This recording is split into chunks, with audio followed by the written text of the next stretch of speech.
Bueno, buenas tardes a todos. Con permiso, profesor, bienvenido Valerio, y sobre todo, en nombre de la Fundación y de su presidente, agradecer la fidelidad de las personas que vienen pese a todas las dificultades que últimamente estamos teniendo con el COVID y con la pandemia, más agregado con las nevadas, y hoy pues también estas palabras que por las posibles víctimas, no sé cuántas confirmadas de la explosión que ha habido también en Madrid. Profesor, darte las gracias porque iniciamos el año otra vez con la Cátedra de Economía y Sociedad, y siempre con grandes ponentes, con temas importantes que luego siguen en diferentes medios de comunicación, y agradecer también a la razón que da el evento en directo por streaming y después en diferentes podcasts. Yo, sin más, obviamente hará esta presentación de Valerio. Gracias, Valerio, por estar con nosotros, y buena charla a ustedes y al público. Muy bien, pues tomo yo la palabra, sí. Muy buenas tardes, querido director Isabel, directora de CaixaForum Madrid, amigos, señoras, señores. Muy buenas tardes también, y déjenme a mí también, desde luego, antes que nada, 2 minutos les entretengo, pero 2 minutos para agradecerles muy sinceramente su presencia, ¿no? Esto, como nos ha dicho el director del área de prospectiva, reflexión de la Fundación La Caixa, esto superando todo el conjunto de dificultades, ¿no?, que hay que sortear para mantener digamos, una línea de flotación en nuestra actividad diaria, ¿no? Así que de verdad muchísimas gracias, y también gracias a quienes en diferido después visualicen y sigan el contenido de la conferencia hoy de Valerio Rocco, ¿no? Y como nos decía también el director, Sergi Lodney, pues mantenemos nuestra programación. El trimestre pasado, lo saben algunos de ustedes, mantuvimos el 90% de la programación, el 10% restante no se anuló, pero sí se aplazó a este semestre que comienza ahora y que terminará con una conferencia de clausura en junio, y que entre medias habrá hasta 5 series de clases magistrales, empezando por la semana que viene, que el historiador Juan Francisco Fuentes, el buen historiador Juan Francisco Fuentes, aprovechará el 40 aniversario del 23F, del golpe del 23 de febrero del 81, para volver sobre el tema, explicando un poco claves políticas de ámbito nacional y de ámbito internacional. Yo creo que ha publicado muy recientemente un libro sobre el tema que bueno, es un buen adelanto de lo que él nos puede contar aquí. Y después vendrán otras 2 clases magistrales en este primer trimestre, una en febrero, sobre tema de educación y sistema educativo, elección de centro, evaluaciones, etcétera. No puede ser también más actual y oportuno el tema. Y un tercer ciclo de clases magistrales a comienzos de marzo sobre crisis pandémica y lucha contra la pobreza, de uno de los mejores especialistas, economistas en este caso, que se aborda el tema, ¿no?, el profesor Luis Ayala, ahora en la Universidad Nacional de Educación a Distancia. Así que, como les digo, mantenemos por nuestra parte, hacemos todo lo posible con la ayuda de ustedes, y de verdad el mayor aliciente para mantener un poco, para hacer bien nuestro trabajo es el apoyo que con su presencia y con el seguimiento de nuestras actividades nos brindan ustedes. Así que de verdad, muchas gracias. Tratamos de elegir bien temas, en el sentido de temas que tengan proyección, que tengan y tratarlos con altura de miras, y elegir bien a ponentes. Yo creo que la conferencia de esta tarde que es una aproximación, me parece a mí, novedosa sobre el racismo, ¿no?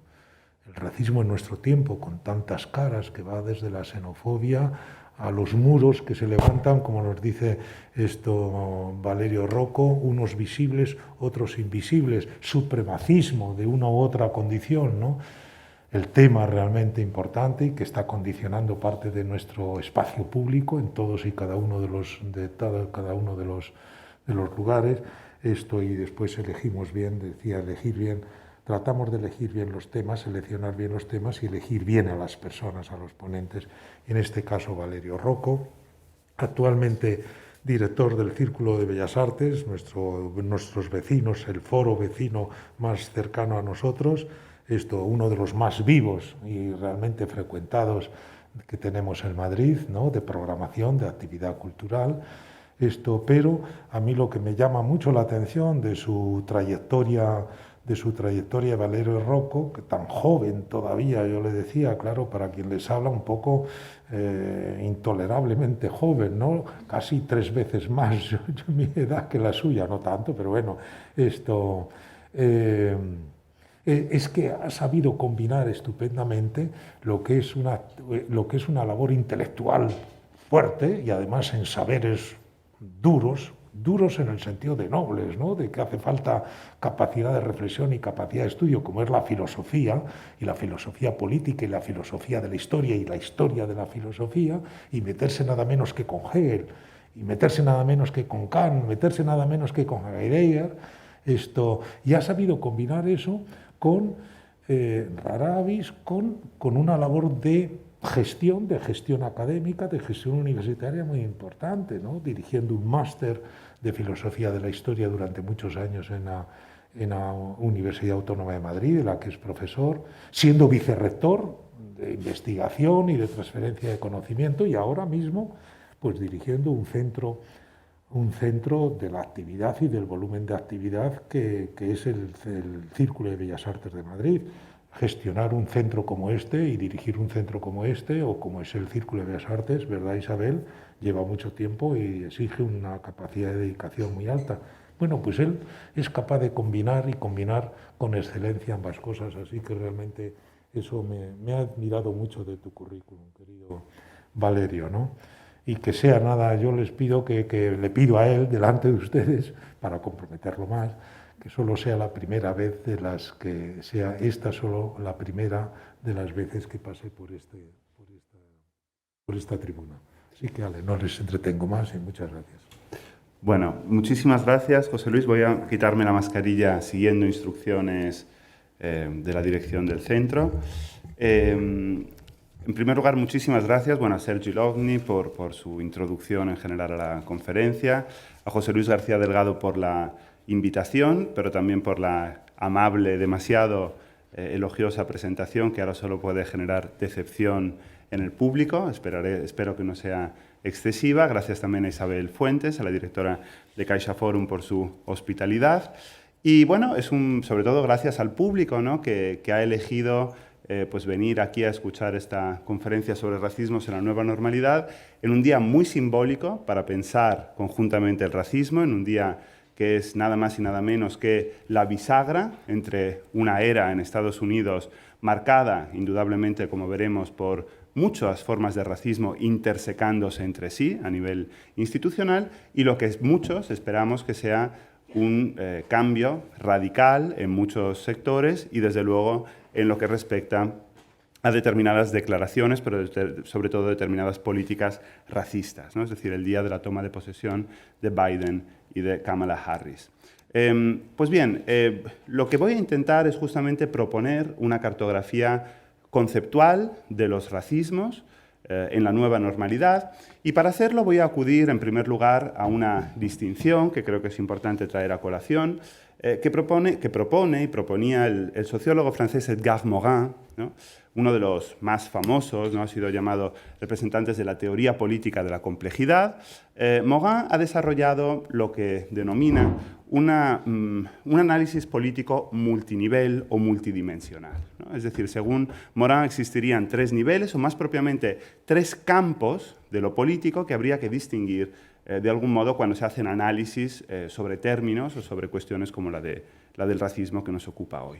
El primer campo sería lo que él llama de lo micropolítico, es decir, de lo político en esas interacciones personales que permean toda nuestra vida cotidiana, como ya puso de manifiesto Michel Foucault, ¿no?, en muchos de sus escritos. Habría un segundo nivel o un segundo campo que sería lo mesopolítico, es decir, el juego institucional, el juego político pues, desde el punto de vista nacional, desde el punto de vista regional, desde el punto de vista de determinadas zonas del mundo, que es lo que solemos llamar la política tout court, muchas veces, ¿no? O lo que afecta a los políticos.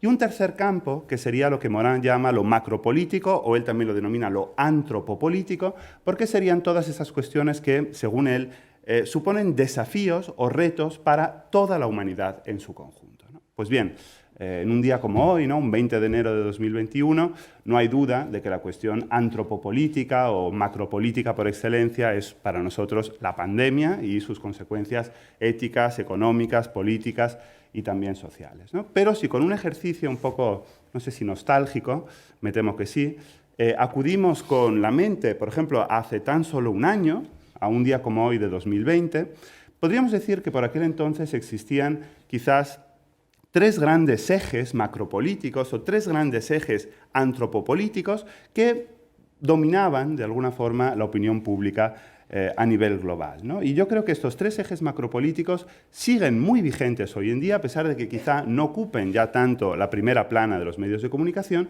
pero sin embargo siguen teniendo una vigencia fundamental, ¿no? Pues bien, ¿cuáles son estos tres grandes elementos movilizadores que entonces muy claramente y hoy quizá de una manera un poco más subrepticia animaban el debate público? Pues eran y son indudablemente el ecologismo, el feminismo y lo que podemos llamar el antirracismo, ¿no? Para ser muy esquemático, en primer lugar, la lucha ecologista contra las nefastas consecuencias del cambio climático, con movimientos como el New Green Deal o Green New Deal, o los Fridays for Future, un movimiento muy relacionado con las generaciones más jóvenes y no por nada abanderado por un adolescente como Greta Thunberg, que tan solo hace unos días ha cumplido 18 años, ¿no?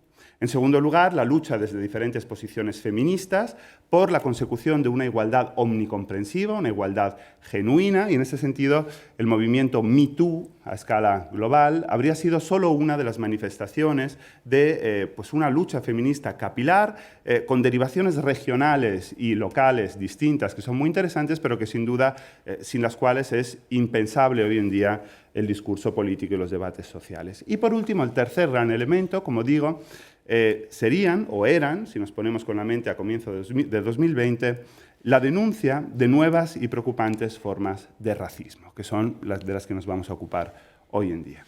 Hay que destacar de manera preliminar, no por nada estamos en una cátedra de economía y sociedad, que estas tres movilizaciones, estos tres ejes macropolíticos, comparten de alguna forma un sustrato común más profundo, que sería una lucha contra la desigualdad, contra una desigualdad fundamentalmente social y económica, ¿no? Cada una de ellas lucha contra una desigualdad distinta. El ecologismo contra una desigualdad que podemos llamar intergeneracional, es decir, lucha por el futuro de las generaciones por venir, pero también una desigualdad, podríamos decir, interespecífica, es decir, el trato desigual y muchas veces injusto hacia especies no humanas con las que se supone que hay algún tipo de compromiso o de deuda, como queramos llamarlo, ¿no? En segundo lugar, evidentemente, una desigualdad de género, en el caso del feminismo, y una desigualdad racial, en el caso del racismo. En el caso de los movimientos que luchan contra el racismo, los movimientos antirracistas.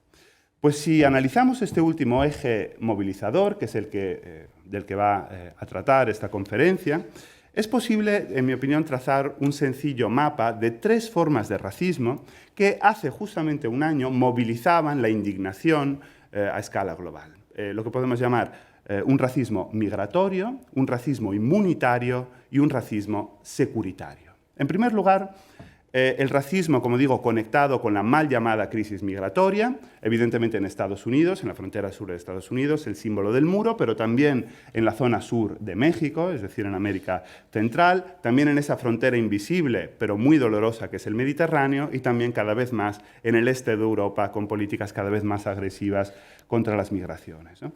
Por tanto, esa sería la primera forma de racismo, lo que podemos llamar un racismo migratorio.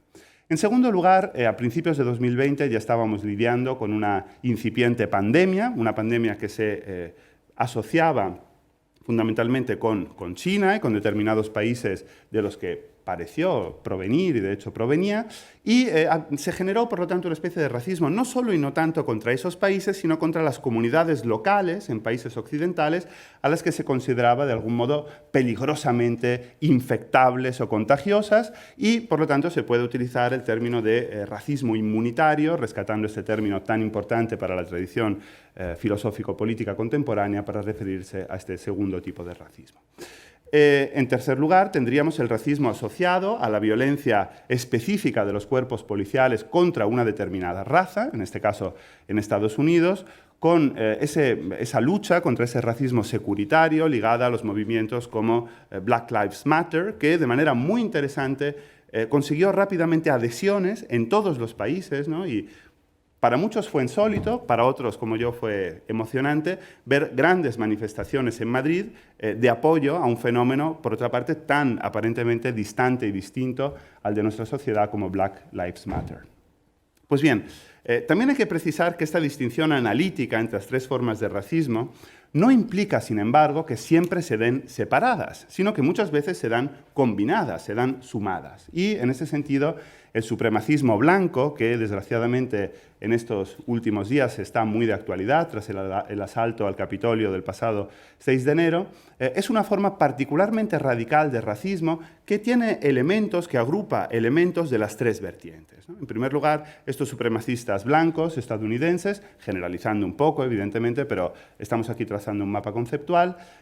Por un lado, evidentemente están a favor de una determinada política migratoria que levanta muros para justamente rechazar lo que consideran una invasión desde otros lugares del mundo, por lo tanto, comparten los rasgos del racismo migratorio. Por otra parte, en lo que respecta a la pandemia, culpan a China y a otros elementos externos, a veces con altas dosis de conspiranoia, por la pandemia, ¿no? Que consideran de alguna manera parte de un plan o de una invasión o de un ataque hacia Estados Unidos, y por lo tanto también comparten rasgos del racismo inmunitario. Y por último, indudablemente, no se alinean, sino que critican duramente fenómenos como Black Lives Matter y profieren todo tipo de insultos y críticas contra importantes políticos que llegan a posiciones de poder procediendo de orígenes no caucásicos desde el punto de vista racial, y el caso más emblemático en ese sentido es el de la que hoy ya mismo, hace pocos minutos, está tomando posesión como vicepresidenta de los Estados Unidos, es decir, Kamala Harris, ¿no? Con lo cual también comparten rasgos del racismo securitario y por lo tanto son un mix explosivo y especialmente radical de estas tres formas de racismo. Hay que destacar que los rebrotes racistas llevan varios años registrando un aumento muy preocupante a escala global, ¿no? Ya en el año 2016, la Asamblea General de las Naciones Unidas redactó un informe con toda serie de datos, se puede consultar en la página web de la ONU, acerca de lo que denominaba, cito, un drástico incremento de las formas de racismo y xenofobia, y ofrece toda serie de datos sobre un notable crecimiento de los delitos de odio, de la violencia y de la intolerancia por motivos raciales. Y lo que es más alarmante y que destaca este informe de la ONU es que este rápido crecimiento del racismo se produce tras 15 años de relativo estancamiento a escala global o incluso decrecimiento de los fenómenos racistas tras la adopción en el año 2009 de la Declaración de Durban, a la que se comprometieron muchísimos estados y que significó un aumento del compromiso de muchos estados en la lucha contra el racismo y, por lo tanto, lo que estamos registrando y lo que hemos registrado y lo que la ONU ponía de manifiesto es un preocupante cambio de tendencia. Y desde luego es preocupante si pensamos que hoy, en 2021, 5 años después de ese informe de la ONU, la situación, creo yo, no ha hecho más que empeorar, ¿no? Y la pregunta, por lo tanto, que podemos hacernos es ¿por qué esta vuelta, este regreso a la escena política global de esas formas de racismo, a menudo combinadas entre sí, cuando esta intolerancia aparecía, al menos en la agenda pública, al menos en el debate presentable públicamente, una cuestión superada, no controvertida, que solo suponía una resistencia en capas muy marginales, muy radicalizadas de la población y de la opinión pública? ¿Por qué estas nuevas explosiones de racismo. Pues muchos analistas comparten que el nuevo éxito de las formas de racismo es una consecuencia directa de lo que ha sido denominado, lo que ha sido llamado los rebrotes identitarios que se han verificado en todas las zonas del mundo. La exclusión de la alteridad, en este caso de la alteridad racial, es, por lo tanto, consecuencia de una acrecentada necesidad de construir narrativas muy fuertes de la identidad, tanto a nivel individual como a nivel colectivo. Pero antes de ver algunas de las posibles causas, a su vez, de estos rebrotes identitarios, me gustaría hacer un pequeño excursus, un pequeño paréntesis metodológico para evitar ciertos malentendidos, ¿no? Y el excursus es muy sencillo, y es que, como ha dicho el profesor García Delgado, yo soy un filósofo, nadie es perfecto, ¿no? Y el enfoque, por lo tanto, de esta conferencia es estrictamente filosófico, ¿no? Y es filosófico y al mismo tiempo rehúye, al tratar estos temas, toda pretensión esencialista. Que sea un enfoque filosófico implica que no se va a analizar desde un punto de vista sociológico, ¿no? Por ejemplo, las causas que llevan al racismo, tampoco se va a analizar biológicamente lo que sea exactamente una raza o una etnia, no se va a analizar politológicamente las razones profundas y muy sectorializadas en cada lugar que llevan a estos rebrotes identitarios, sino que mucho más modestamente se quiere proponer una clasificación conceptual no definitiva, sino siempre frágil, provisional, que nos ayude a pensar estas formas de racismo y, como digo, una clasificación que entienda o que comprenda la noción de alteridad, que yo creo fundamental para pensar la cuestión del racismo desde una perspectiva filosófica contemporánea. Por lo tanto, vamos a intentar proponer, como anuncia el título, una cartografía conceptual de la alteridad que nos ayude a comprender por qué hay esta nueva explosión de racismo. Dicho esto, hay que empezar por el principio, ¿no? Un principio muy filosófico, que es preguntarnos qué es la identidad, ¿no? Si estamos hablando de rebrotes identitarios, pues habrá que preguntarnos qué entendemos por identidad en este sentido. Y quiero aclarar enseguida que no me refiero a una identidad aquí metafísica, ¿no? Sino, evidentemente, a una identidad entendida en un sentido filosófico-político y, además, desgranada en esas tres dimensiones de micropolítica, mesopolítica y macropolítica o antropopolítica que veíamos antes de la mano de Edgar Morin, ¿no? Pues bien, una pregunta aparentemente tan compleja como ¿qué es la identidad? En realidad puede contestarse de una manera bastante sencilla con otra pregunta, ¿no? La identidad es la respuesta a la pregunta ¿quién soy yo? Esto es tan sencillo como esto. Esta al menos era la hipótesis o la tesis del gran filósofo político Charles Taylor, que en varias de sus obras explicó que había habido a lo largo de la tradición filosófica tres grandes maneras de contestar a esta pregunta identitaria, a la pregunta de ¿quién soy yo? Tres maneras, tres contestaciones, que equivalen a su vez a tres recorridos metafóricos, lo que podemos llamar un recorrido hacia adentro, un recorrido hacia afuera y un recorrido de alguna manera circular o perimetral. En primer lugar, la primera manera de contestar a la pregunta ¿quién soy yo?, de contestar a la pregunta por la propia identidad, es lo que se puede llamar la exploración de sí mismo, ¿no? Es decir, un itinerario hacia el interior, siempre dubitativo, siempre provisional, y este sería el estilo, para que nos entendamos, de grandes filósofos de la tradición, pues desde Marco Aurelio, San Agustín, Montaigne, ¿no? O ya en el siglo XX, por ejemplo, el gran Paul Ricoeur, ¿no? Otra estrategia distinta para contestar a la pregunta ¿quién soy yo?, a la pregunta identitaria, no consistiría en ir hacia adentro, sino más bien en ir hacia afuera, ¿no? Y es la estrategia que podemos llamar, o que Taylor llama, el control de sí mismo. El control, no la exploración, sino el control de sí mismo. Esto es, una objetivación del yo a través de una serie de relatos que exponen, o sea, que ponen hacia afuera, que expresan lo que yo soy, o al menos lo que creo ser. Y esta estrategia de objetivación fuerte de la propia identidad a través de un relato, pues se encontraría, por ejemplo, en los filósofos iniciadores de la modernidad, como Descartes, como Locke, o más recientemente, como todos aquellos que más dialogan con las ciencias duras, si me permiten la expresión, como por ejemplo Derek Parfit.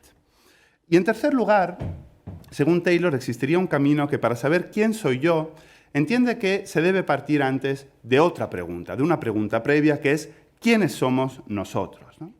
Metafóricamente, este movimiento no es, por lo tanto, ni hacia adentro ni hacia afuera, sino que es un movimiento en círculo en alusión a la comunidad que nos rodea y que de algún modo nos constituye. Se trata de lo que puede llamarse el reconocimiento del sí mismo, es decir, una progresiva construcción dialéctica del yo en diálogo, un diálogo que a veces es amistoso, muchas veces es hostil con otros yoes. Esta estrategia sería evidentemente propia de autores como Hegel, pero también evidentemente de Kant o ya en los siglos XX y XXI autores como, por ejemplo, Habermas, ¿no? Y sin duda para Taylor, pero también para mí, esta tercera forma de construcción de la identidad política es la forma preferible, es la forma que más posibilita un contacto con la diversidad, con la alteridad, como veremos a continuación.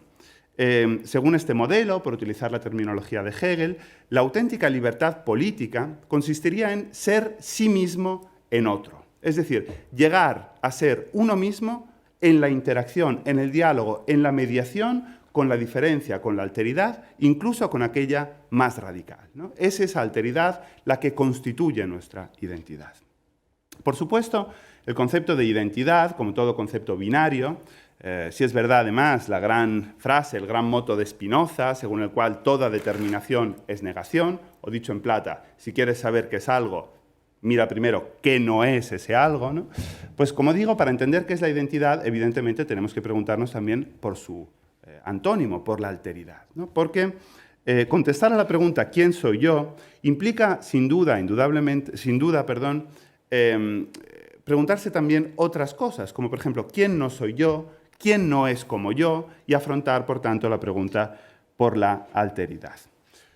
Pues bien, al igual que existían tres posibles recorridos, tres posibles respuestas a la pregunta por la identidad, a la pregunta ¿quién soy yo?, existirían también, en mi opinión, tres grandes respuestas a la pregunta por la alteridad, a la pregunta ¿quién no soy yo?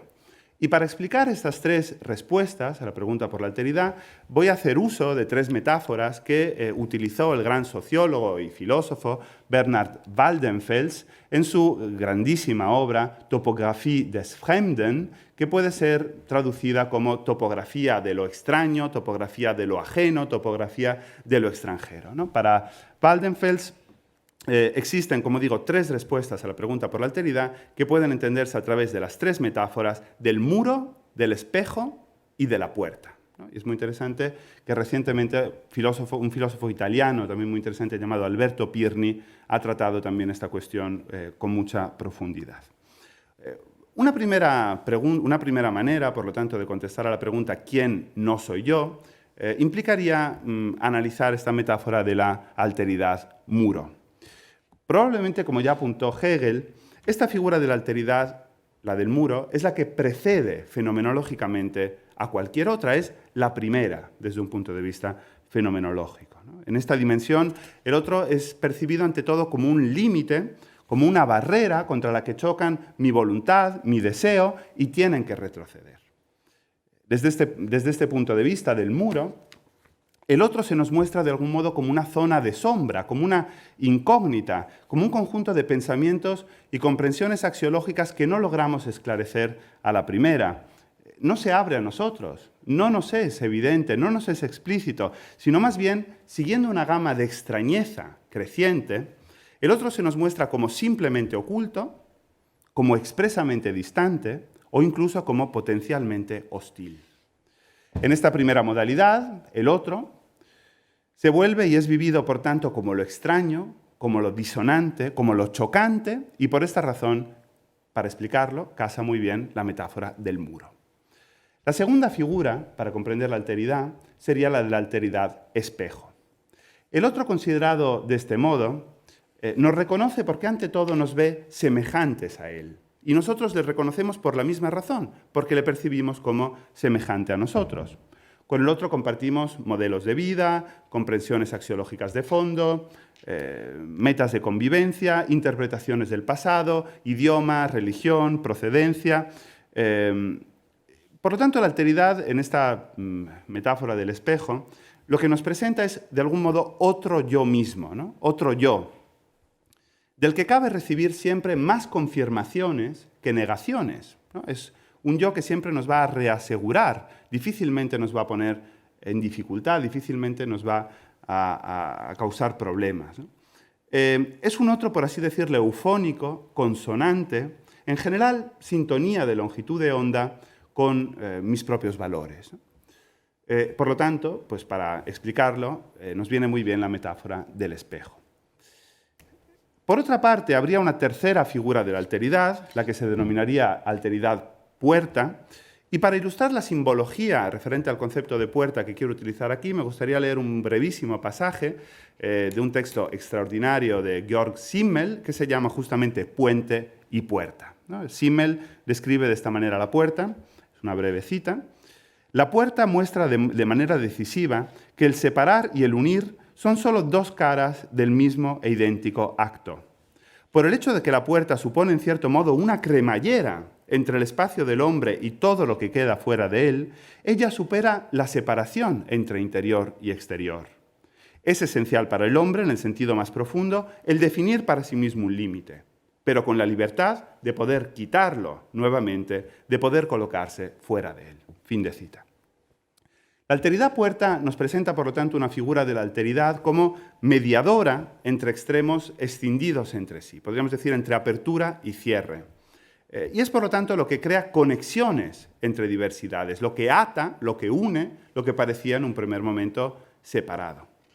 Sin embargo, en esta dimensión de la puerta también se capta el carácter jánico, el carácter dual, el carácter doble del otro, ¿no? El otro se nos pone delante, pero muchas veces se nos impone, ¿no? Puede ser el cofre más sellado, más cerrado, y puede ser también el valle más abierto, puede ser absoluta imposibilidad y absoluta posibilidad, total clausura y total apertura. Y por esa razón, esta metáfora de la puerta es muy útil para describir esta aproximación a la alteridad.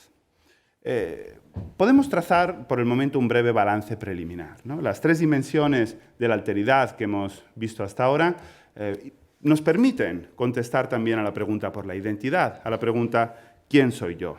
Y sin embargo nos ofrecen respuestas totalmente distintas con respecto a lo que es el otro o cómo debemos considerar al otro. Mientras que la primera figura de identidad, el otro, lo que genera es una respuesta por oposición o por contraste, generando afirmaciones del tipo yo soy contra el otro, yo no soy el otro. Sin embargo, la figura de la alteridad espejo nos propone una modalidad de lo que podemos llamar de respuesta eufónica o convergente o por consonancia, que nos lleva a decir cosas del tipo yo soy como el otro o el otro es como yo. Y la tercera, la de la puerta, que es la más interesante, hace posible en cambio una alteridad fundada en el reconocimiento de lo que nos une a través de la diversidad. Si volvemos al gran principio de Spinoza, ¿no? El de toda determinación es negación, cada una de estas formas de alteridad se contrapone a un tipo de identidad. Y esto o genera de algún modo un tipo de identidad en nosotros. Y esto es lo que me parece decisivo, ¿no? Yo no quiero aquí demonizar de por sí todo discurso identitario, todo discurso sobre la identidad. Probablemente los discursos identitarios sean hasta necesarios para los individuos y para los grupos, ¿no? El problema es de qué identidad estamos hablando, porque la identidad del modo alteridad muro y del modo alteridad espejo generan formas de identidad excluyentes y por eso potencialmente violentas, potencialmente disgregadoras del tejido social y en concreto, en lo que nos ocupa, generadoras potencialmente de diferentes formas de racismo. Por lo tanto, el problema no es la identidad de por sí, sino qué tipo de identidad.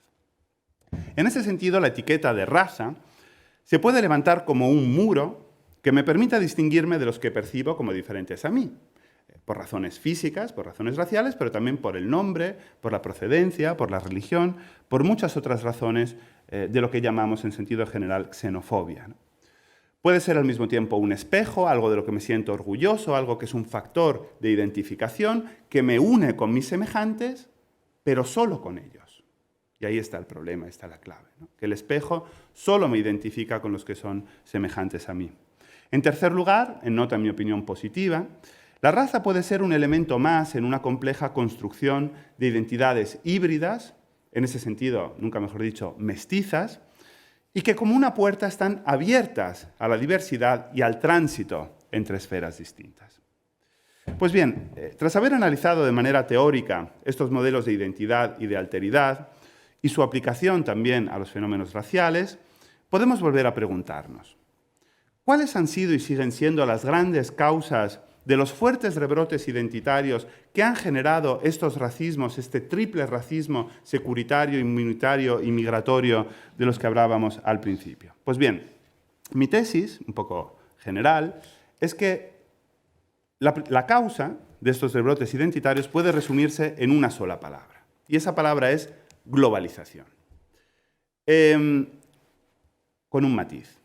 La globalización no es que sea la causa de los rebrotes identitarios, sino que es la excusa que los discursos o las narraciones autojustificatorias de los movimientos identitarios enarbolan como el enemigo a batir y, por lo tanto, es la gran excusa que les permite desarrollar sus movimientos intolerantes y racistas.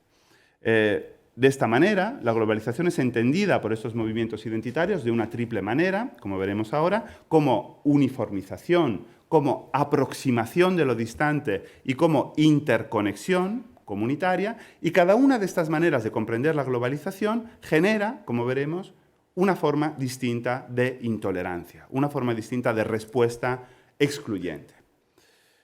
En primer lugar, como decía, la globalización puede ser entendida por estos movimientos como uniformización, ¿no? De distinto tipo, y razón parece que no les falta, porque pues asistimos a una uniformización cultural, lingüística, pero sobre todo económica, en el sentido de las pautas de consumo, en el sentido de la implantación de un capitalismo financiero global, etcétera, etcétera. Pues bien, en muchas ocasiones la reacción a esta uniformización es un deseo de afirmación de la propia especificidad, como individuo, pero también como grupo. Una expresión de la propia especificidad que tiene que ser muy explícita y por eso también muy inmediata, muy superficial y por eso basada en muchas ocasiones en elementos exteriores inmediatamente perceptibles, como por ejemplo los rasgos raciales, ¿no? Son la manera más inmediata de diferenciarse, de negarse de algún modo a esta uniformización. En segundo lugar, la globalización puede ser entendida, como digo, por estos movimientos identitarios, como aproximación de lo distante, y tampoco les falta razón. Es decir, los actuales contextos y medios tecnológicos nos permiten aproximar, como nunca, contextos, lugares, acontecimientos increíblemente lejanos, ¿no? Y esto puede generar muchas veces miedos, inseguridades, que a menudo se traducen en explícitos gestos de alejamiento, de exclusión, que en anteriores fases tecnológicas sencillamente no habrían tenido ningún sentido, porque no se podía alejar lo que era imposible acercar previamente, ¿no?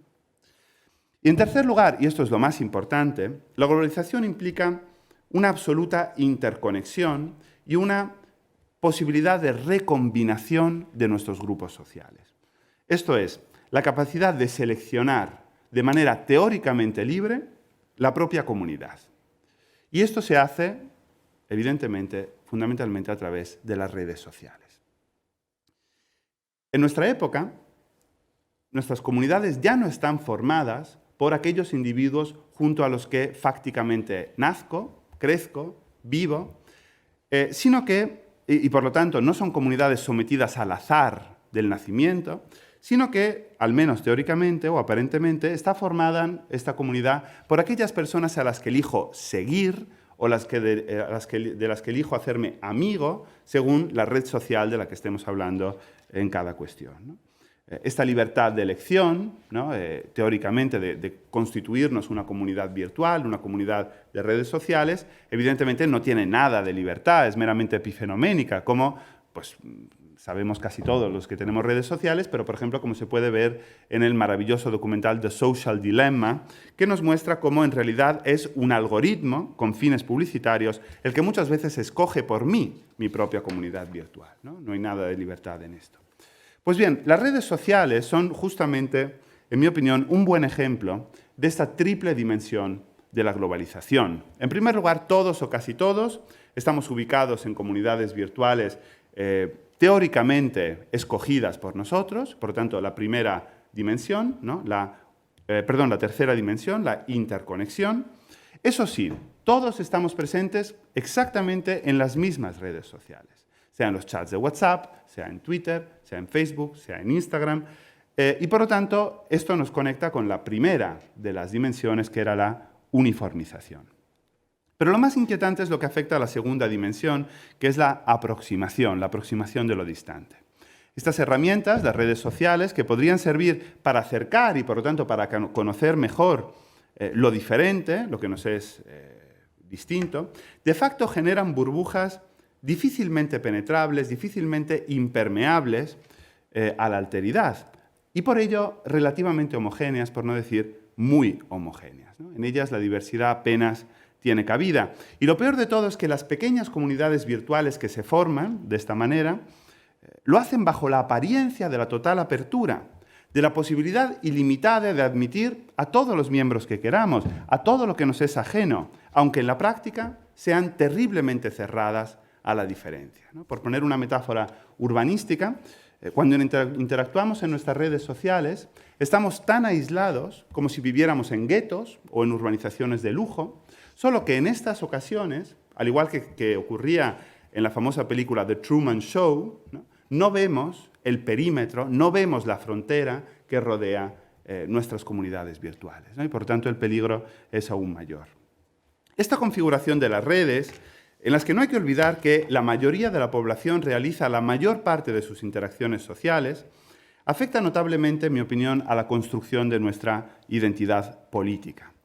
El debate público, que en un contexto tradicional, en un contexto pre-redes, permitía un encuentro con la alteridad en un campo de juego que era homogéneo, que era el mismo para todos, y era un campo de juego, por cierto, bastante mensurable, bastante identificable, ahora, sin embargo, se produce en campos que son a la vez increíblemente amplios, pero al mismo tiempo increíblemente homogéneos, ¿no? Nuestras redes sociales son enormes, nunca acaban, pero es muy difícil salir de contextos cualitativamente homogéneos. Y esto tiene varias consecuencias que son fundamentales para comprender el racismo a día de hoy.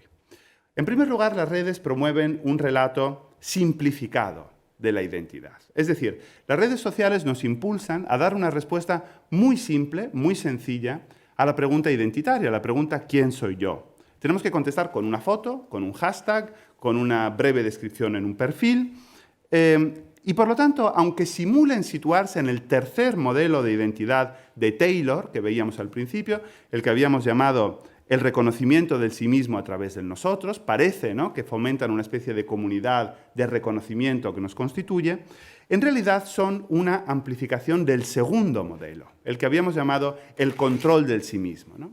De hecho, en todas las redes no hacemos otra cosa sino llevar a cabo un reaseguramiento del yo a través de la exposición, o incluso habría que decir aquí más propiamente la exhibición de un relato, de una narración sobre nosotros, ¿no? Por lo tanto, es una forma hipertrofiada de control de sí mismo o de reaseguramiento del yo. Por lo tanto, este es el primer problema, que es la simplicidad de la respuesta identitaria que promueven. En segundo lugar, las redes radicalizan las posiciones identitarias que se ven amplificadas por nuestro grupo homogéneo en las redes, ¿no? En una comunidad previrtual, anteriores a las redes sociales, si podemos llamarla así, existían al menos dos elementos que contribuían a una cierta moderación de la expresión de nuestras opiniones en el debate público. Estos dos elementos eran, en primer lugar, la posibilidad de ser constantemente rebatido por nuestro interlocutor, porque nosotros no sabemos, en principio, cómo piensa, y por lo tanto nos podemos ver expuestos a esa desaprobación, que en principio nunca es agradable. Y en segundo lugar, pero muy conectado al primer elemento, esto provocaba la necesidad de tener que argumentar, de apuntalar con razones una opinión, de tener que pues ofrecer razones para ella, ¿no? Y estos dos elementos, por desgracia, cada vez son más infrecuentes en las redes sociales porque, en primer lugar, solo se obtiene casi siempre aprobación, más raramente refutación de nuestras opiniones. Eso, en primer lugar, por la propia configuración de las redes sociales, que, por ejemplo, solo tienen un botón de me gusta, pero no tienen un botón de no me gusta. Esto ya de por sí es muy significativo, ¿no? Pero además, y mucho más simbólico, mucho más importante, existe la posibilidad de bloquear y, por lo tanto, de excluir, de apartar del debate en las redes al que critica una opinión nuestra, al que no piensa como nosotros. Y todo esto, como digo, contribuye a que los propios pensamientos sean expresados de entrada de una manera por una parte muy radical y por otra muy poco argumentada. Y a esto además se suma el hecho de que algunas determinadas redes, como por ejemplo Twitter, tengan una extensión muy limitada para poder escribir. La tercera consecuencia negativa, después de la simplicidad del discurso identitario y su radicalización, las dos primeras que hemos visto, sería lo que podríamos llamar el desacostumbrarnos a la diferencia, sea en términos de disconformidad de opiniones o también de alteridad personal, es decir, del tipo de individuos con el que interactuamos en términos de procedencia, de religión o de raza.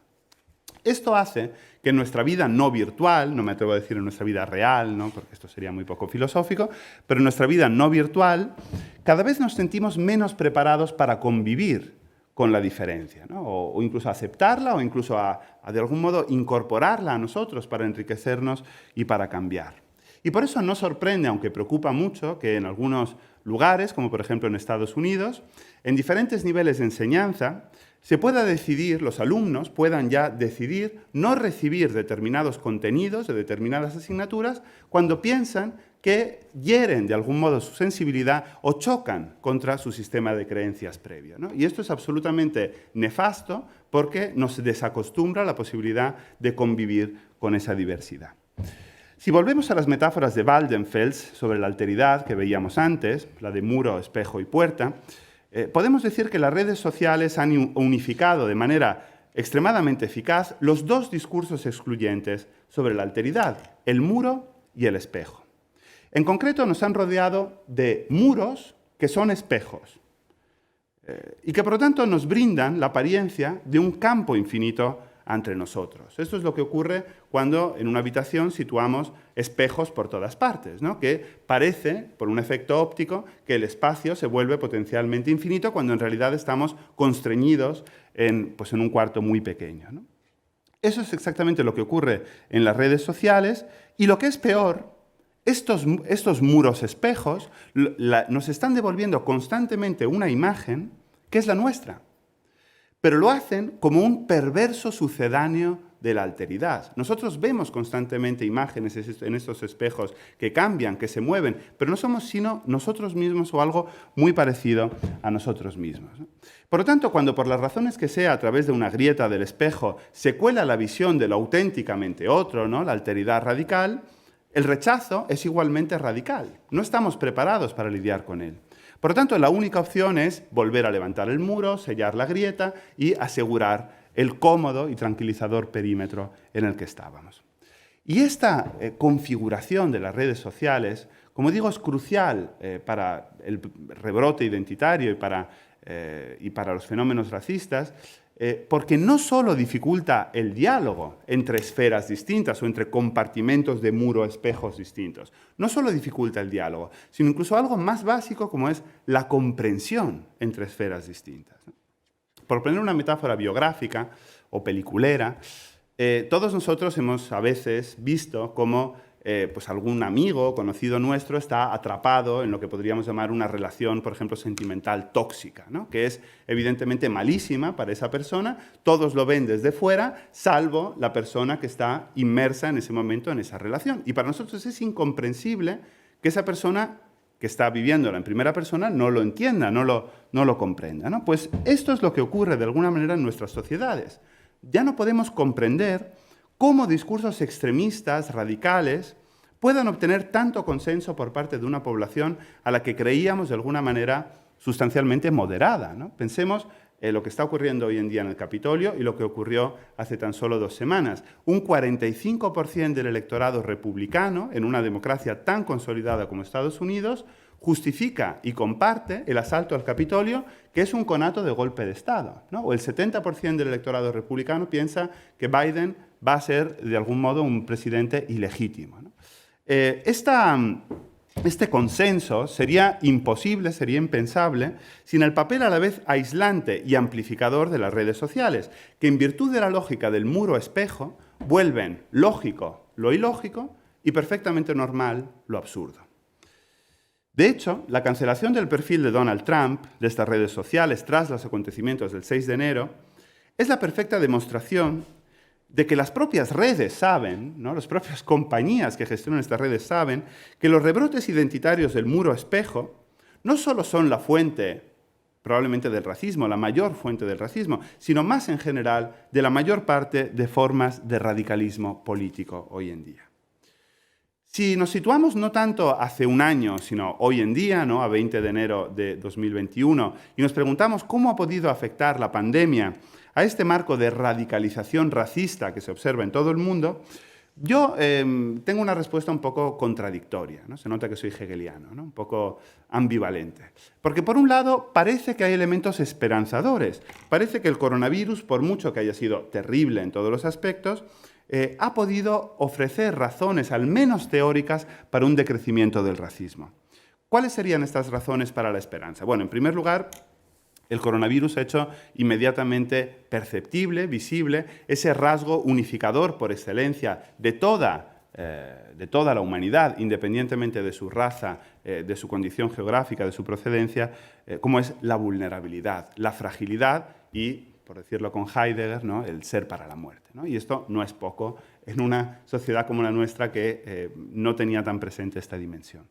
En segundo lugar, ha puesto sobre la mesa por primera vez el hecho de que una crisis global de esta naturaleza también solo puede tener una solución global, ¿no? Solo puede tener una solución definitiva que provenga a nivel global. Y esto, aquí hay que entender el término global de dos maneras. Por un lado, que sea tomada a nivel supranacional, pero también y sobre todo que alcance realmente a toda la humanidad, que alcance a toda la Tierra.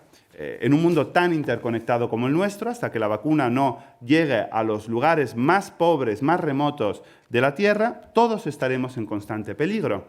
Y esto ha puesto de manifiesto lo que podríamos llamar un sistema de interdependencia, que aunque sea por razones, en último término, egoístas, nos lleva o nos llevará, tanto desde el punto de vista institucional como individual, a querer ayudar a todo el conjunto de la humanidad. Y en ese sentido también ha puesto de manifiesto los factores positivos, que también los hay, de una globalización que, no lo olvidemos, esos discursos identitarios extremos ponían como justamente excusa para justificar su propia forma de pensar. Y en tercer lugar, lo más importante, la evolución de la pandemia, a pesar de los intentos racistas de los que todavía, como Trump, llaman al COVID-19 el virus chino, ¿no?, a pesar de estos intentos, la pandemia ha mostrado que el mayor peligro de contagio reside en lo que nos es más familiar, en lo que nos es más cercano, en lo que es más semejante a nosotros, no en lo más distante y lo más diferente.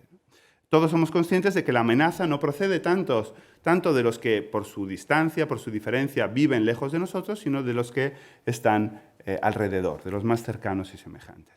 Por lo tanto, y aquí quiero ser un poco también prudente, ¿no?, porque a pesar de que estos elementos teóricos invitarían a cierto optimismo sobre la posibilidad de un decrecimiento de los fenómenos racistas en el mundo, en esta fase pospandémica también hay sin duda elementos preocupantes, ¿no? Y el primer elemento de preocupación es que el principal método que por ahora los gobiernos han utilizado para combatir al virus ha sido el cierre, fundamentalmente, en pequeñas unidades homogéneas restringidas espacialmente, ¿no?, desde el confinamiento doméstico, hacia el que puede que nos encaminemos, no lo sé, de nuevo, desde el confinamiento doméstico, ¿no?, en la propia familia, pasando por los cierres perimetrales de ciudades, de regiones, por el cierre fronterizo, que por ejemplo en una Europa ya muy acostumbrada al marco Schengen, además sumado, ¿no?, a la situación del Brexit que acaba de entrar en vigor totalmente, pues ha generado un auténtico shock, ¿no? Estos cierres, la imposibilidad de salir de casa, de ver a los seres queridos, pero también simplemente de pasear por la calle, de ir de viaje, de mezclarnos con los demás en nuestros centros educativos, en nuestros centros de trabajo, han propiciado seguramente el incremento de burbujas identitarias en el sentido de muro espejo, tal y como los definíamos antes. Y lo han hecho aún más si pensamos que lo que ha convertido en muchas ocasiones en soportable estas distintas formas de encierro, además de la cultura, que con mucha razón se ha elogiado, ¿no?, en estos últimos tiempos, han sido también en muy buena medida las redes sociales. Han sido justamente esas redes sociales, esas herramientas que amplifican la lógica identitaria excluyente, pero que durante un tiempo han sido nuestras principales y en muchas ocasiones nuestras únicas maneras de comunicarnos. Solo así se explica algo que es absolutamente paradójico, algo que es de locos. Y es que en plena pandemia, cuando solo la vacuna puede ofrecernos una solución definitiva y duradera a esta crisis que estamos viviendo, han proliferado como nunca discursos conspiranoicos del tipo antivacunas, ¿no? Que no resistirían ni media hora de debate público tradicional, con expertos, con científicos, con medios de comunicación clásicos que seleccionaran bien sus fuentes de información y sus invitados, y que, sin embargo, a través de las redes, las principales, lo recuerdo, y en muchas ocasiones los únicos medios de comunicación durante los confinamientos, estos discursos se han reforzado hasta el punto de que un porcentaje muy importante de la población española, tradicionalmente muy proclive a las vacunas, desconfía ahora de estos métodos. No olvidemos, para concluir, que las empresas que más se han beneficiado de esta crisis no son seguramente las industrias farmacéuticas, sino lo que, por ejemplo, Richard Seymour, ¿no?, en este gran libro que se llama The Twittering Machine, la máquina de trinar, llama las industrias sociales, ¿no? Es decir, los colosos de las redes sociales, las todopoderosas plataformas de compras y de ocio por Internet, es decir, todas aquellas industrias que además de ofrecernos un producto, nos ofrecen a nosotros como producto, ofrecen nuestros datos como producto y esa es su principal fuente de enriquecimiento, ¿no? Es decir, esas mismas redes que levantan los muros espejos que explican el resurgimiento del racismo, ¿no? Estas mismas redes que generan formas de intolerancia y de egoísmo irracional y propios de un pasado que creíamos superado para siempre. Para concluir, ¿qué puede hacerse? ¿No? Un poco también para quizás propiciar el debate.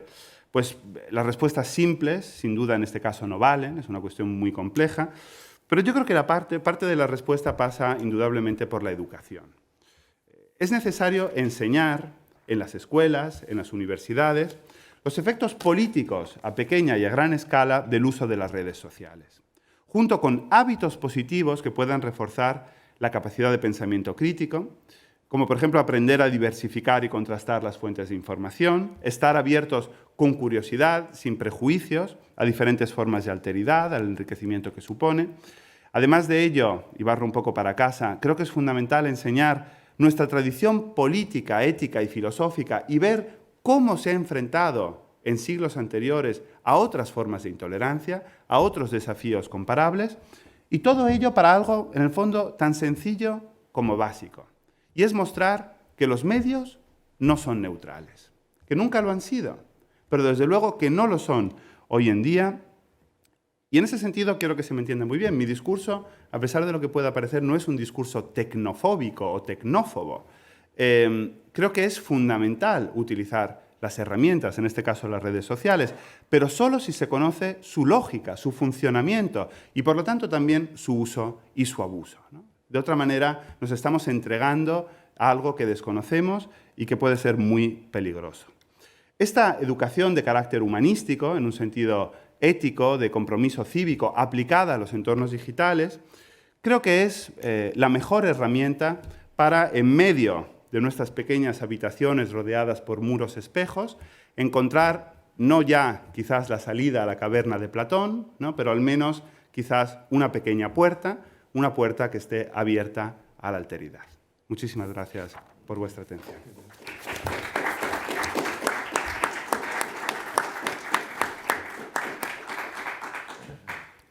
Muchas gracias, querido Valerio. Y qué pena que no pueda ser una disertación de hora y media, ¿no? Porque da gusto, ¿no?, encontrar una exposición tan argumentativamente tan bien trenzada, ¿no?, y con tanta precisión en la palabra, ¿no? Y me estaba acordando de ese ruego de Juan Ramón Jiménez, ¿no? Inteligencia, él lo ponía con J, dame el nombre exacto de las cosas, ¿no? Esto, qué bien, ¿no?, qué bien elegida la palabra para nombrar cada una de las cosas a las que se ha ido y fenómenos o aspectos a los que se ha ido aludiendo, ¿no? Estupenda exposición, ¿no? Y con este remate, además, a favor de la educación, ¿no? Estupendo, ¿no? Bueno, pues Ale, ahora abrimos un espacio para aquellas intervenciones por parte de ustedes que tienen que tenemos la suerte de tenerlos con nosotros aquí presentes, aquellos de ustedes que quieran plantear algún tema. Daniel Fernández, de Miguel, hablen por favor sin tocar el micrófono. ¿Eh? Bueno, muchísimas gracias, Valerio, por tu exposición tan rica y sugerente. Yo quería plantear un par de cuestiones. La primera de ellas tiene que ver con el concepto de racismo que aplicamos hoy en día en el siglo XXI. El racismo surge a finales del siglo XIX, en la segunda mitad del XIX, cuando tiene su principal fuerza en finales del XIX, principios del XX. Es una ideología cientificista que naturaliza las diferencias con el otro, justifica las desigualdades y queda muy desacreditada después de la Segunda Guerra Mundial, la Declaración Universal de Derechos Humanos, etc. A mí me cuesta aplicar el racismo, entendido de esa manera, además como un movimiento histórico bastante particular, a realidades tan complejas como las que has estado exponiendo en tu intervención. Porque de los tres tipos, por ejemplo, que mencionabas de racismo, el que tiene que ver con la seguridad, el que tiene que ver con la inmigración y el que tiene racismo inmunitario, ¿no sería más preciso utilizar otro tipo de conceptos, por ejemplo, la de la cortina de oporofobia, sobre todo para el que tiene que ver con la seguridad y el que tiene que ver con la inmigración, más que el racismo? Porque yo ahí tampoco veo muy claramente. En el caso, por ejemplo, que mencionabas de China, también en España hubo durante ciertos meses mucha hostilidad hacia los madrileños en otras regiones porque se consideraba que era una fuente de contagio. ¿Realmente ahí se podría aplicar también esa lógica racista? Yo no sé si es un concepto que deberíamos reinventar otros más precisos a la hora de explicar esas determinadas realidades. Y luego mi otra cuestión tiene que ver con el aspecto generacional de estos últimos años, el crecimiento que mencionabas de actitudes racistas, de manifestaciones racistas. Claro, generaciones jóvenes que se supone que han crecido en entornos mucho más multiculturales, que están más viajadas, más cosmopolitas, al mismo tiempo son generaciones que han crecido, que se han socializado con las redes sociales, que se han socializado en lo digital, que tú de forma muy brillante en tu intervención pues has señalado como uno de los factores que están llevando precisamente a ese tipo de actitudes. ¿Se puede determinar si el racismo tiene que ver con estas generaciones más jóvenes, el mayor racismo que se está dando estos últimos años, o es más bien de generaciones más mayores, más miedosas a lo que está suponiendo la globalización en todos los sentidos? ¿Cuál es tu opinión al respecto? Muchas gracias. Contesto. Bueno, muchísimas gracias por las dos preguntas, que son excelentes. Con respecto a la primera, es verdad que el término quizás más estricto que habría que utilizar es el de xenofobia, ¿no? En el sentido de, pues eso, de miedo, ¿no? O de, claro, el problema ahí está más bien en el fobia, ¿no? Habría que utilizar otro tipo de palabra. Es decir, es verdad que yo he utilizado aquí el racismo, ¿no? De una manera más amplia, pero en realidad en muchas ocasiones me estaba refiriendo a la xenofobia. Pero sí hay una dimensión en el racismo que considero fundamental, aunque, como digo, aquí tampoco me interesaba precisar, ¿no? De alguna manera el concepto de raza, etcétera, pero sí creo que desde un punto de vista conceptual es crucial. Creo que estas formas de racismo, de xenofobia, en comparación justamente con el racismo clásico de naturaleza cientificista, incluso con una base pseudocientífica muchas veces muy desarrollada, creo que hoy en día es una xenofobia de la inmediatez entendida en un sentido hegeliano, ¿no? En un sentido de lo más aparentemente fácil de excluir o fácil de identificar. Por eso me he referido en un punto de mi conferencia a un racismo de la raza, pero también a un racismo del nombre o a un racismo de la religión, ¿no? Un racismo, es decir, cuando un determinado partido político saca unas presuntas listas de ayudas otorgadas a diferentes ciudadanos y empieza a leer esos nombres con la característica, ¿no? De que muchos de ellos tienen una procedencia que no es española, ¿no? Esos nombres. Esa es una forma de xenofobia del libro, ¿no?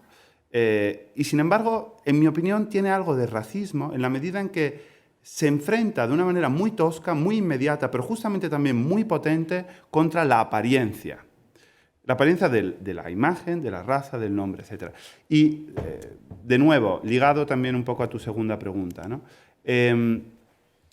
Estas redes sociales que nos imponen ofrecer un discurso sobre la propia identidad que sea muy simple, que sea, como digo, una foto, una breve descripción de un perfil, etc., también generan una xenofobia que, como digo, tiene muchos rasgos en común con un racismo de la inmediatez, con un racismo de lo más inmediato, de lo más...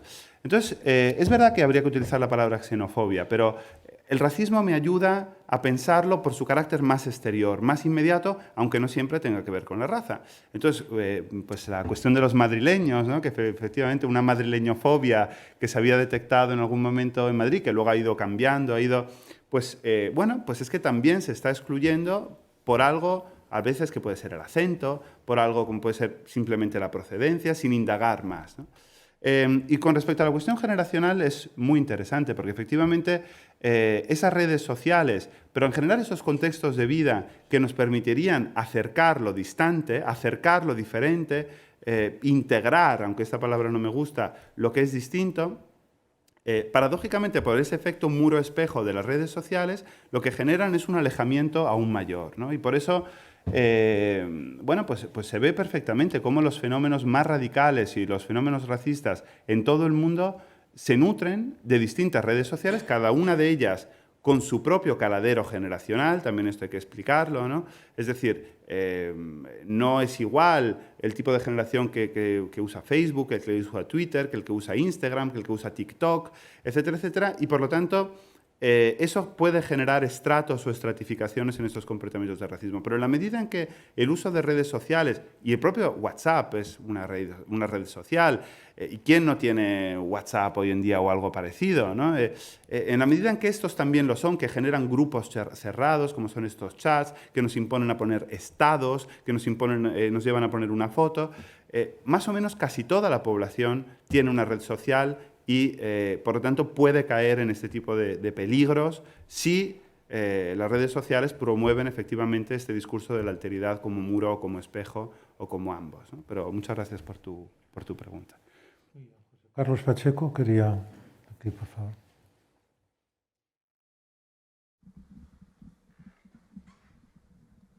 Sí, hola, buenas noches. Yo quería preguntarle al profesor Rocco dos cuestiones.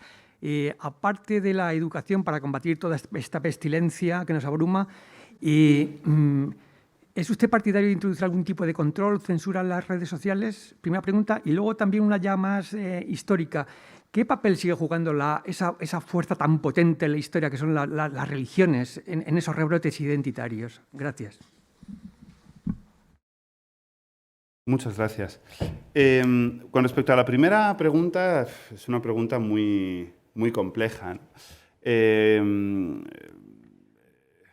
Es decir, lo digo porque también pues, formo parte justamente de un proyecto de investigación que está aquí también su investigador principal, que es Diego Garrocho, ¿no? que analiza justamente las formas de censura, ¿no? Y las formas de censura en los contextos de redes sociales.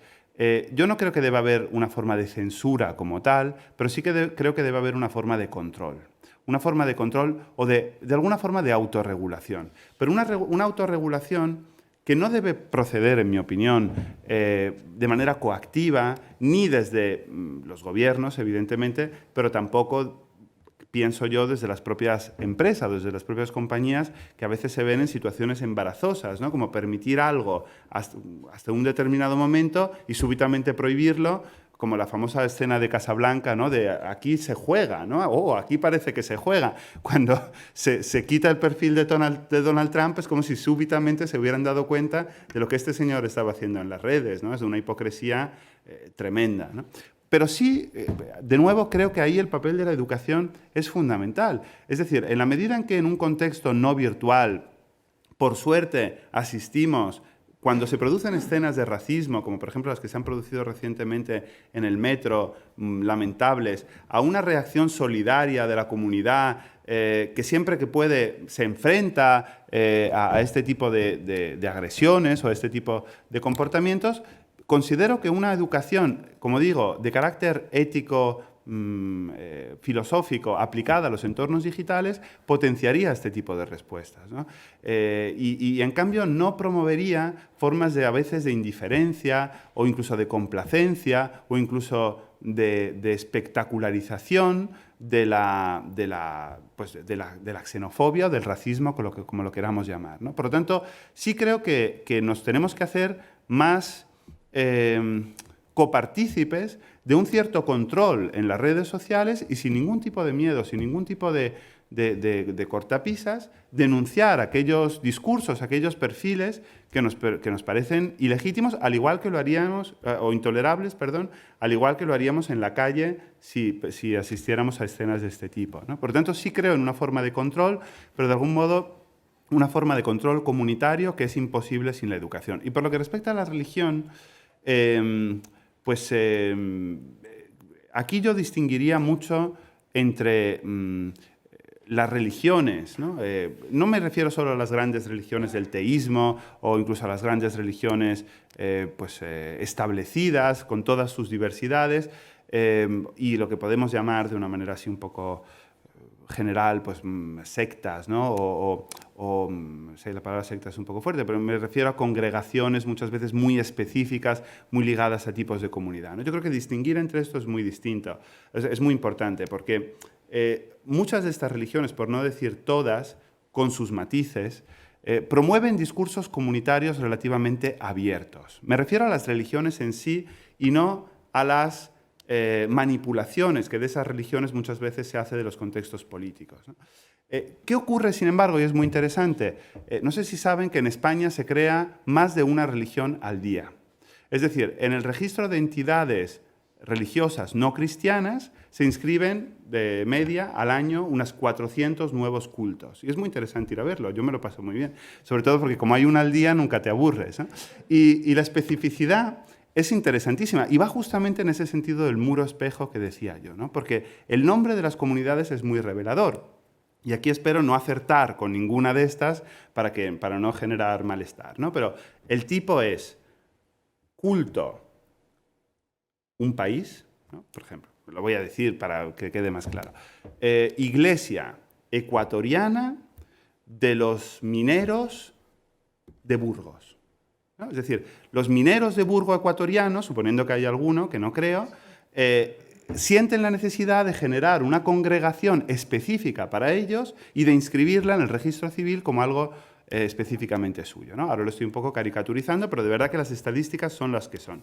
Eso me parece un síntoma de esta parcelización de algo que, por su propia definición, debería ser mucho más universal y mucho más inclusivo, como es la religión propiamente dicha, ¿no? Con lo cual, lo mismo vale para los usos relacionados con delitos de odio, con intolerancia, etcétera, de los grandes credos, que, en mi opinión, son pues también manipulaciones de muchas de esas creencias, por decirlo así de manera general, pero desde luego es una pregunta que exigiría un análisis ulterior, ¿no? Porque es muy, muy importante. ¿Alguna otra intervención por parte de ustedes? Todavía tenemos un poquito de margen. No, pues entonces vamos a terminar agradeciéndoles de nuevo a todos ustedes su presencia y su participación, y a Valerio Rocco de verdad su estupenda, magnífica, ¿no? Brillantísima exposición. Ha sido un estupendo comienzo, me parece a mí, de este trimestre. Y ojalá que algunos de ustedes la semana que viene pues podamos volvernos a ver, ¿no? A coincidir, ¿no? con este ciclo de tres clases consecutivas, lunes, martes, miércoles, sobre repensar y reflexionar sobre lo que fue el 23F en la historia cercana de nuestra democracia, ¿no? Bueno, muchísimas gracias a todos ustedes, muchas gracias, querido Valerio, ¿no?